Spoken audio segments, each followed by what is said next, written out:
If you have a large portfolio of products, one of the biggest challenges you have from a packaging design point of view is making sure that the brand architecture is consistent enough to hold all of the products under one umbrella, but flexible enough to allow individual differentiation of products within the range. This is especially evident when you've got a wide variety of different product formats that span different shapes and different sizes and are often located in different areas within the store. So this week, I'd like to look at a brand that faces this exact challenge, and that's Spontex.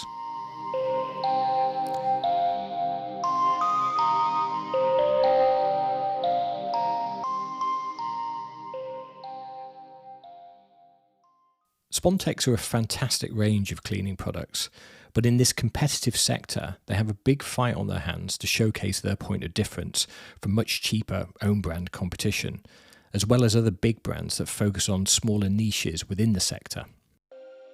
Consumers make purchases based on how you make them feel.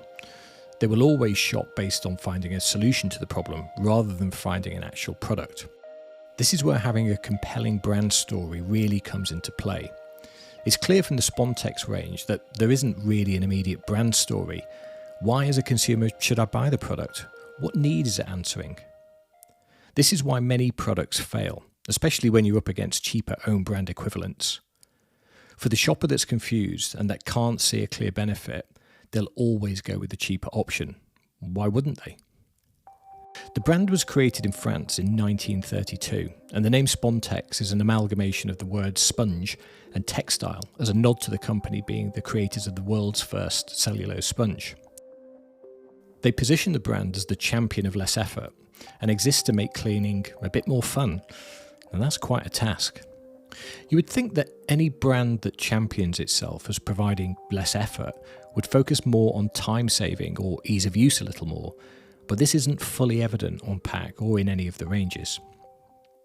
Sure, some packs introduce a claim such as cuts through grease and grime, but this is by no means consistent across the range and could be a really good area for them to focus on in order to have a key benefit for each and every product within the portfolio. That makes it much easier to create purchase intent for a consumer. If you want to champion less effort, you need to reinforce how this specific product is more efficacious than the competition.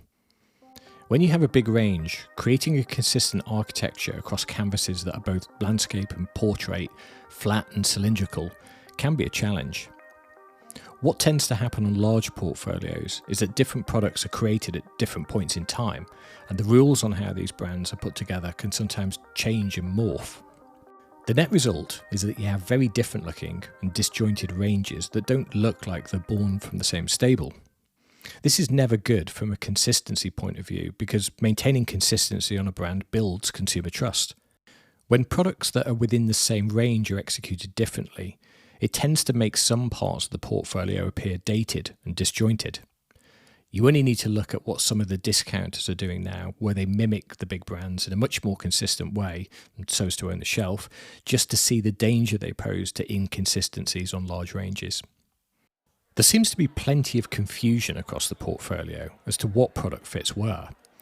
Some branding seems to be more about what the product is, rather than creating clear and specific categories that a product fits into. The portfolio consists of ranges such as Too Spongy and Brilliant, along with 40 Handy. Confused? Well, I definitely am. The brand should really be telling consumers how it meets their specific problems, rather than causing consumers confusion as to where it should be used. Great packaging architecture ultimately comes down to consistency. There should be a clear area for brand, a clear area for sub-brand and product, and a clear area for the benefit. Get those things right, and you have a great basis for consistent architecture and building consumer loyalty. Onto the logo. Now, I had to dig around for a while on the website to understand the rationale behind the hedgehog.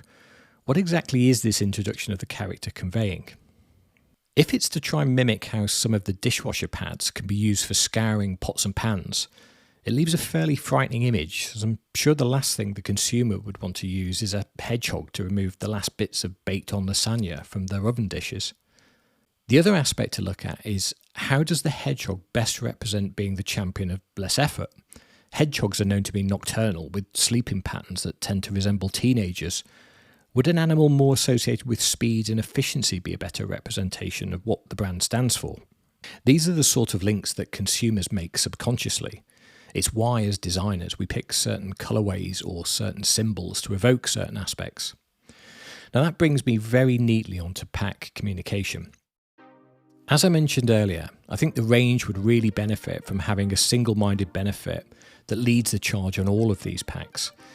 If I'm going to pick a particular microfiber cloth, I want to understand how this particular product choice will provide me with the benefit of less effort than a supermarket own brand equivalent would. Creating killer claims on pack also gives a great opportunity to introduce a tone of voice that you can directly attribute to the brand. If the brand stands for less effort and efficiency, the brand statements could be written in a short, snappy, easy to remember sort of way. One thing we always suggest to brands that have a fantastic pedigree and have been around for a while is that they capitalise on this. It's actually quite a unique thing, as there aren't oodles of brands out there with oodles of years under their belt. One technique we often use for client feedback and also for critiques on brands is the lose, retain, enhance and introduce method.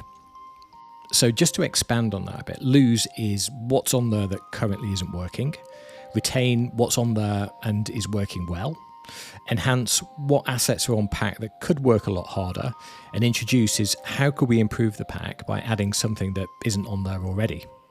It's a great little technique to dive into what's working and what isn't working. So let's use that for Spontex.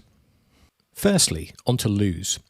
I think the first thing to mention is the hedgehog, as I don't really know how it benefits a brand or helps communicate the overall essence. But let me expand on that a bit further in the enhanced section. The second point is to lose the inconsistent sub-branding. Clearly, we need to retain the recognition of the brand logo here, but it's worth noticing that in different sectors it's treated slightly differently. I think it's also important to retain the existing colourways for the brand logo, as this obviously provides instant recognition for the consumer, and also the red and white and blue provide a subtle nod to its French origins. On to enhance. I'm picking up a point regards the logo earlier. Maybe in order to satisfy the brand being efficient and adding some fun to cleaning, there may be merit in enhancing the hedgehog so he underpins this brand commitment to being the champion of less effort. You only have to look at what Sonic the Hedgehog did to the world of hedgehogs to see that changing his role slightly on pack could be a great way to elevate some of the core aspects of the brand. The other area to enhance is sub-branding and creating more distinct ranges in which the individual products can live.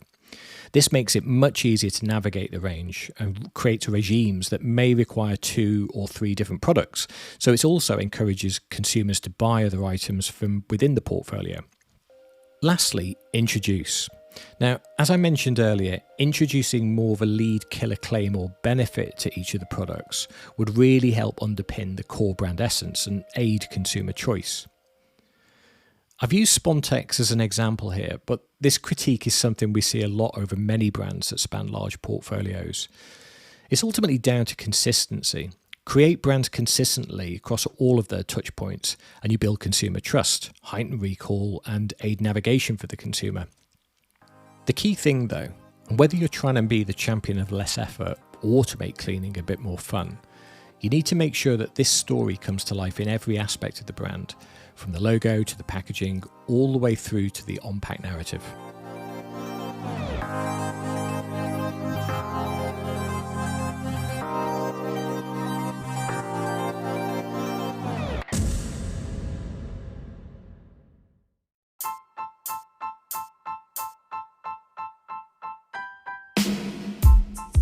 Well, that's it.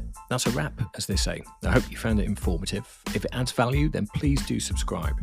I'm Al, owner and creative director of Slice Design. You can follow me on my LinkedIn page, which is linkedin.com/in/Alan Gilberty, or you can follow us on our company website, which is slicedesign.co.uk.